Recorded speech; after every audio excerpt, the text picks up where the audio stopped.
Bom dia, pessoal! Estou aqui de volta mais uma vez com mais um vídeo sobre a reflexão do foco tema do mês das aulas de yoga. Esse tema especificamente ele vem dos preceitos éticos e morais dentro da filosofia do yoga. Então estamos na continuidade dos estudos dos Yoga Sutras, dentro da primeira categoria dos 8 membros, né? A primeira categoria são os yamas, os conceitos éticos e morais. A gente estudou ao longo desses últimos meses o primeiro conceito, que foi a não violência, que é a base de tudo, né? O início de tudo, dos valores éticos. Depois a gente estudou Satya, a verdade.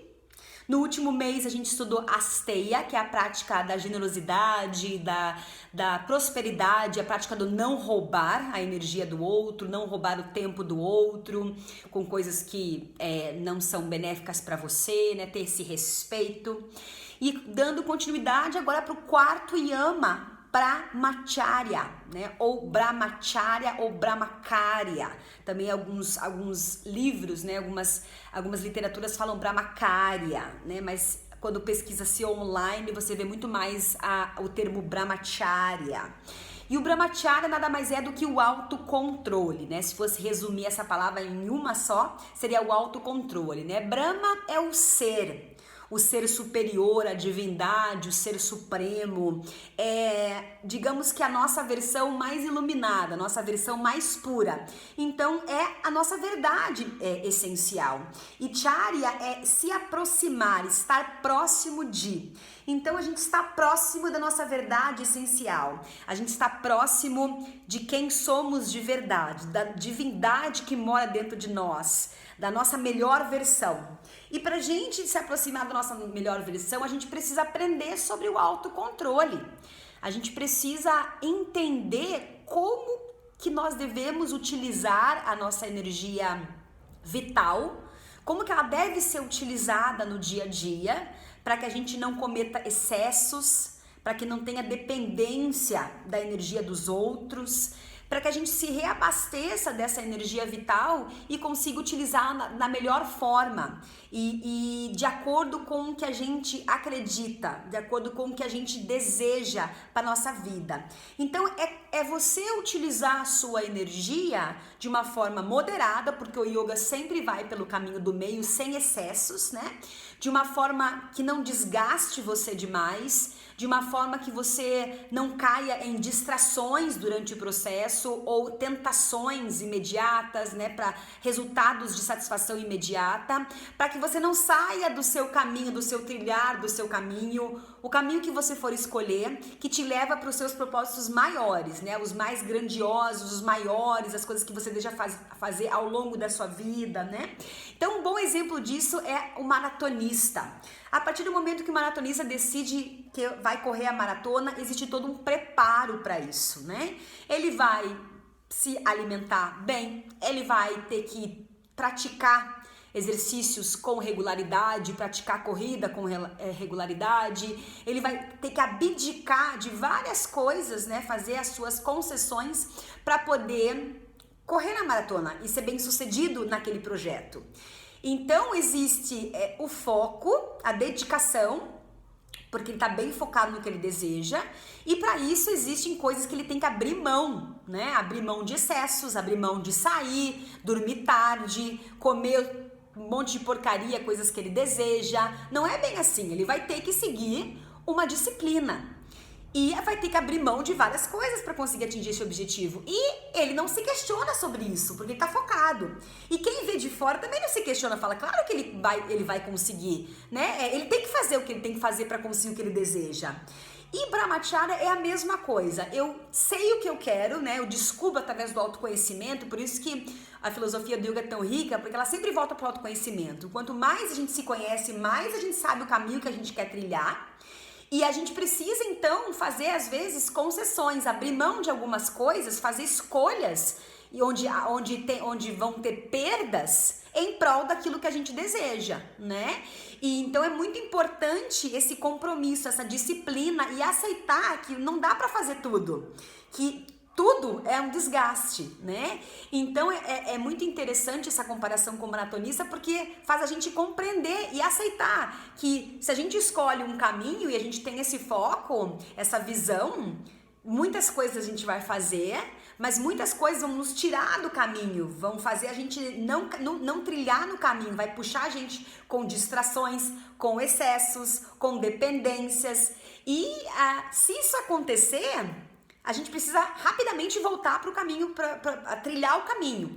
E no yoga a gente aprende mais rapidamente a retomar o caminho, né? Então a gente aprende os excessos, porque para a gente encontrar o equilíbrio a gente precisa entender os excessos, os desequilíbrios, as polaridades. É fácil cair, né? Porque a gente está ali numa linha tênue, né? A vida é essa constante linha tênue e a gente tem a tendência de cair, mas o yoga nos ensina a voltar mais rapidamente para o centro, né? E a gente vai aprendendo a lidar melhor com as moderações, a aceitar melhor as moderações, a entender que se a gente ficar vivendo só de coisas boas, o ser humano tem essa natureza, né? A gente quer sempre só o sensorial, só o que dá prazer, e a vida não é só o prazer, né? A vida tem a luz e tem as sombras.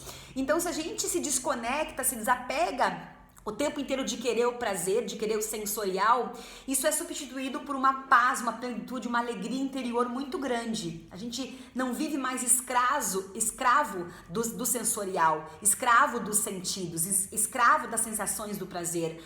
A gente acaba dominando, tendo controle disso, porque a gente sabe que isso também não nos satisfaz de verdade.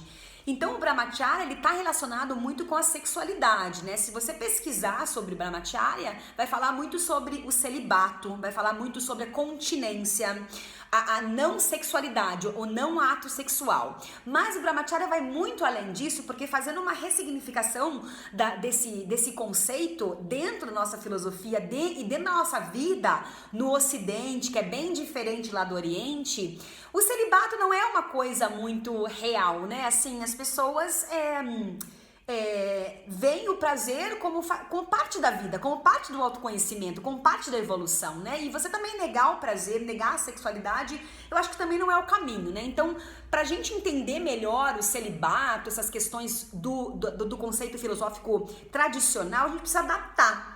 Então, é o uso moderado da sua energia sexual, a ponto de se desrespeitar nesse sentido, não desgastar demais a sua energia sexual em prol do outro, e muitas vezes não gastar a sua energia sexual para conquistar algo que você deseja. Então, tem muito a ver com a sexualidade, porque é uma energia muito poderosa e muito preciosa, é a energia da procriação. Então não tem como deixar a sexualidade de lado, né? Porque os Yoga Sutras também, a filosofia, ela é muito rica e ela abrange toda a forma de existência humana.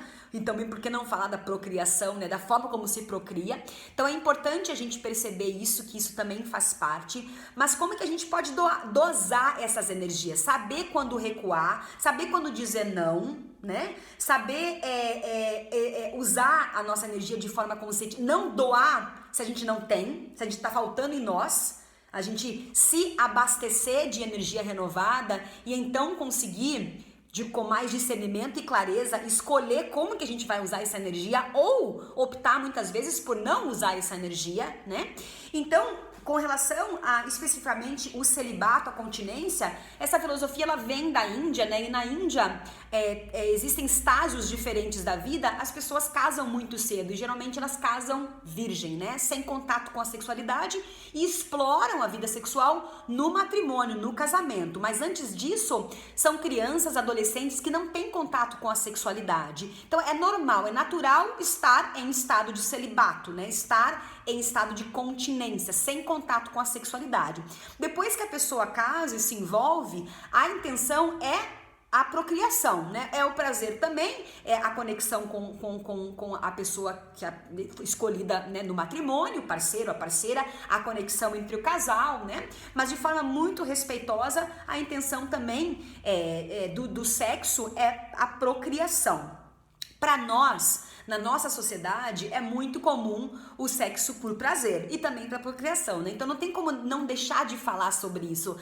Não vamos falar muito sobre o celibato porque para nós não faz muito sentido, a não ser que haja um caminho de escolha de livre-arbítrio. Muitas pessoas na jornada espiritual escolhem o celibato, escolhem a ausência, né, de atividade sexual, porque eles enxergam a atividade sexual como um desgaste muito grande, e né, um desgaste muito grande, uma explosão de energia muito grande e uma dispersão de fluidos vitais que fazem com que se disperse das intenções espirituais maiores, né? Essa é uma das razões que se pratica o celibato, quando é feito em livre-arbítrio, né? Tudo certo.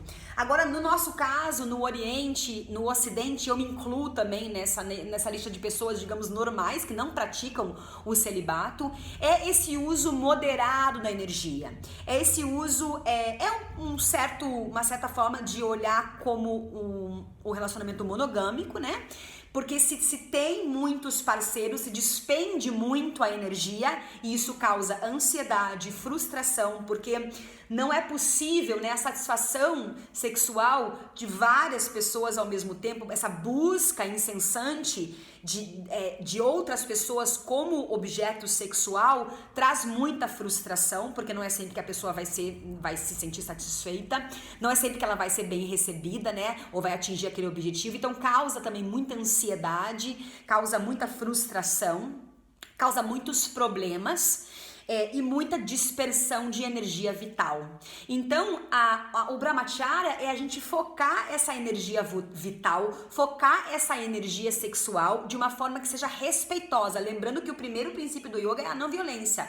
E todos os outros precedem, vêm, né, são raízes da não violência. Então, a não violência dentro de Brahmacharya é você se respeitar, respeitar os seus limites de energia, respeitar os seus limites sexuais, né, e respeitar o próximo também, com quem você está compartilhando a sua energia sexual, né? Ter esse diálogo, ter esses limites, ter essa conversa bem clara, saber o que você deseja, então saber se posicionar. As mulheres da nossa sociedade que são muito vistas como objeto sexual, saber se posicionar, saber o momento de dizer não, né, para ser respeitado, né? Porque a nossa sociedade, ela explora o sexo, você vê o sexo em tudo, né? Novelas, filmes, agora crianças têm acesso à internet, então ao mesmo tempo que é um tabu, tá tudo muito banalizado, então fica essa confusão. E o yoga, ele acaba que tá tudo muito distorcido. O yoga, ele faz essa ressignificação, ele faz essa leitura mais consciente com relação à sexualidade, que ela é importante, ela é preciosa, ela é profunda, mas ela tem que saber como lidar com ela. A gente só gasta e dá energia se a gente tem ela. Então, dentro das nossas práticas do yoga, a gente se abastece de energia renovada através da respiração, porque tudo acaba sendo energia, né? Tudo acaba sendo vitalidade através da respiração. Então, nas práticas desse mês, a gente foca muito em respirar profundamente, ativar a musculatura do assoalho pélvico, onde estão os órgãos sexuais, para a gente também levar energia para esses órgãos que são tão vitais para a saúde, as questões hormonais, a questão de procriação para quem estiver nesse caminho. Então, é essa escolha, esse autocontrole, né? Porque a gente tem que reconhecer que a única forma de autocontrole é a nossa. A gente não tem controle de mais nada, é uma ilusão. A gente só tem controle do que a gente fala, do que a gente faz. Então é esse autocontrole e esse uso consciente, correto das nossas energias vitais e sexuais, para que a gente consiga caminhar mais longe, caminhar mais fácil, atingir mais facilmente os nossos objetivos, esse caminho do autoconhecimento, encontrar a nossa missão de vida, entender o porquê da gente estar aqui, viver uma vida melhor, viver uma vida que faça o nosso coração brilhar, né? E ter relacionamentos saudáveis, escolher a forma como você utiliza a sua energia sexual com parceiras que estejam na mesma vibração que você, que queiram as mesmas coisas que você, não desperdiçar essa energia, não ter ela em excesso, tá? Então, Brahmacharya é esse resumão aí do autocontrole. E a gente vai ao longo estudando essas filosofias, né, ao longo dos meses, para que a gente realmente entenda e compreenda os Yoga Sutras, que são ferramentas poderosas para a gente equilibrar a nossa vida, para a gente poder viver em harmonia, relacionamentos saudáveis, saúde, energia. tá? É isso então, pessoal. Brahmacharya é o tema do mês. As nossas aulas acontecem nas terças e quintas, às 9, 10 e meia e 19, via Zoom. E eu espero vocês lá, quem interessar, tá? Se você sentir de compartilhar esse vídeo com quem precisa ou quem possa interessar, fique bem à vontade. E até o nosso próximo encontro. Um lindo dia a todos. Namastê.